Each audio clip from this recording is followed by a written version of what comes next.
Hey, welcome back to Evil's Comics. I'm Evil Mike, and I got a review for you. This is going to be for DC's Lobo and Crush issue number 5.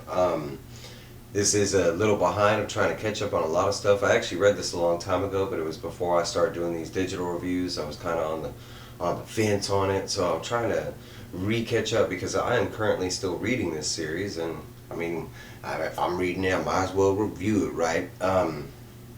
I've been doing this thing where at the end of my reviews, I show you off some of the art. You know, I bring the my phone up a little closer to show you some of the art so you can see what it looks like. So if you're interested, either skip forward to the end of the video or stay tuned. I'm trying to keep these short and simple, and most of these are, especially this issue. Lobo and Crush, it's just been about Lobo was imprisoned. Crush had got a message to go visit him in jail, which she thought was weird. At the same time, she ended up like breaking up with her girlfriend over some kind of dumb stuff. But they do like jump forward in the story. Eventually, Crush goes to see Lobo. After a bunch of hangups, what she does, Lobo ends up tricking her using some DNA, like tracking stuff that transfers their DNA, and it basically logs Crush into the prison instead of Lobo. So they think Crush is literally Lobo. He escapes and takes off, and basically she kind of has to. She gets the prison to like recognize that it's not that she's not Lobo, and then she has this like decree to catch him within like I think it's either a day or 2 days or something like that. She has a timer or she'll blow up kind of thing, and supposedly it's an explosion that will kill her rays because they're highly regenerative kind of thing, and that's where this issue catches up. We'll get into the who's, why's, what's, where's. I should have done that a long time ago, but we got writer is Mariko Tamaki, and we got artist is Amancay Nahuelpan, and then we got colors is Tamra and Bonvillian, and we got letters is Ariana, Maher. I'm sorry if I mispronounced any of those names. Okay, so the story going forward is pretty simple.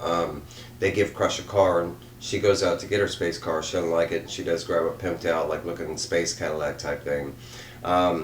She does figure out like the easiest way to track him, and it's off of his cigars, and it's basically the whole journey is her like traveling to planet, tracking down these cigars that he leaves behind.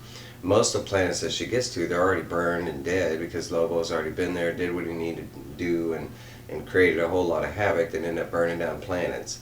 Lobo is kind of known for this, so it's not out of the ordinary. Eventually, she does find one planet out of all the planets that he stopped to that hasn't been like burned down or something. It ends up having some king. It's like a two-headed and alien-looking guy, and he kind of reminds me of Freeze because as soon as she lands, he's like, no, you can't land here. You got to take off my planet. This is my planet. And basically she's like, I'm not listening to you kind of thing. He's kind of small and everything, especially for luscious, Crush's size, luscious. But he does produce this like space flute, and he does use it, and he calls like this horde of like angry looking monster lizards to attack Crush, which like if you know Lobo has this like strange like pheromone attraction where he's like space dolphins are attracted to him for some reason. Yeah, space dolphins. But with Crush's case, it works with lizards instead. I think it works the same way with the dolphins, but now she has the lizards for some reason. It doesn't matter what kind of lizard gets around her, they end up loving her. So this horde of lizard just makes it over to Crush, and they instantly fall for her and automatically turn tails and start working for Crush, which she sends on the guy, and he basically gives up some information, but very little. That sends her off to the next planet, and basically she allows the lizards to kind of like eat most of that guy. They hop in the car and they actually continue on the journey, the lizards and Crush in tow. So they make it to the next planet, and it's not really a planet. This one's like a bunch of floating houses in the middle of like space. Like kind of a whole bunch of rocks that are clustered together with a big house on top. Reminds me very symbolic of Dragon Ball Z a little bit. Kami House specifically. But it goes forward, and on this planet there is someone living there, and I don't remember her name, but it's just a girl, like an alien-looking girl, and she talks with like a southern accent, like, "Hey y'all, how ya doing?" And Crush arrives, and she's instantly greeted in the house. She's offered cookies, and Crush is kind of hesitant to begin with because she knows Lobo has been there, but doesn't really see any signs. Everywhere else he's been, he destroyed the planet, and he believes the only reason she believes the only reason he left that other planet alone was because of the lizard thing. So she meets this lady and finds out that this lady is one of Lobo's like side crushes, like, side pieces or something like that. It's not really like his girlfriend, but it's somebody that he does mess with on like a frequently basis kind of thing. And supposedly he had just stopped by. Nothing nefarious happens. The lady ends up loving Crush because she's the daughter of Lobo, and treats her like royalty kind of thing. Crush eventually like tells her, okay, it's time to go on my journey, and she ends up taking off because she does ask the lady if she knows where Lobo is, and she just tells her that she doesn't know, and even if she did, she can't betray Lobo in that fashion. So Crush ends up taking the lizards, and they end up taking off, but it's just a ruse. Like, she ends up like making the car leave, and she stays behind, listening to see if the lady gives her any leads, and sure enough, she runs to the phone and she calls like Lobo, which happens to be on another planet at some kind of resort, which we've seen recently in another book.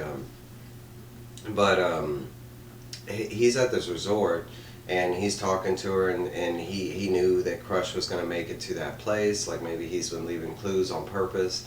But basically, at this point, he's trying to get the lady to throw her off, the track, and his trail and stuff. And then he starts asking her to send money.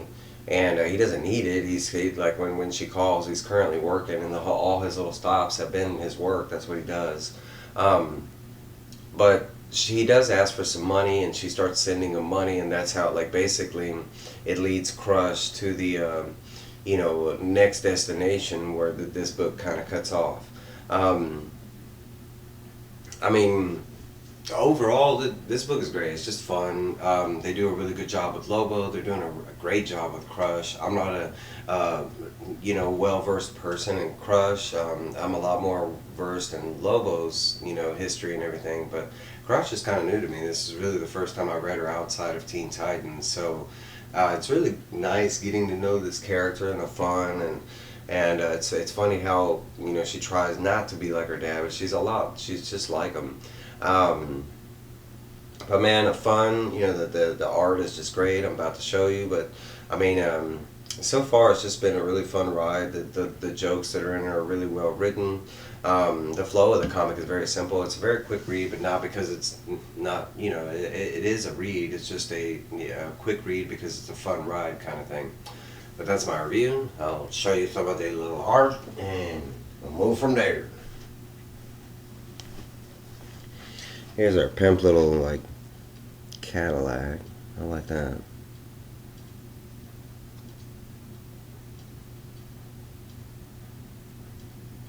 And the art is stellar. All the way through, there's those little two-headed guys. All her lizards that turn on him.